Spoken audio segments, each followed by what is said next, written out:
السلام علیکم حضور، میرا نام حارث احمد ہے، میں مانچسٹر سے آیا ہوں۔ حضور میرا سوال ہے، کیا نبی صلی اللہ علیہ وسلم کے باپ مسلمان تھے؟ کیا حضرت صلی اللہ علیہ وسلم کے والدین مسلمان تھے؟ حضرت رسول کریم صلی اللہ علیہ وسلم نے اسلام شروع کیا ہے تو والدین کیسے مسلمان ہو سکتے تھے؟ وہ تو آپ کی پیدائش سے پہلے بھی بہت ہو چکے تھے اور والدہ پیدائش سے کچھ دیر بعد ہو چکی تھی۔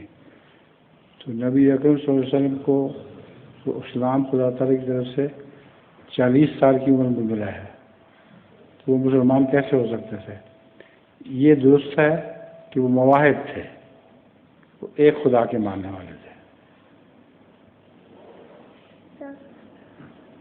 ظہور مہدی آخر زمان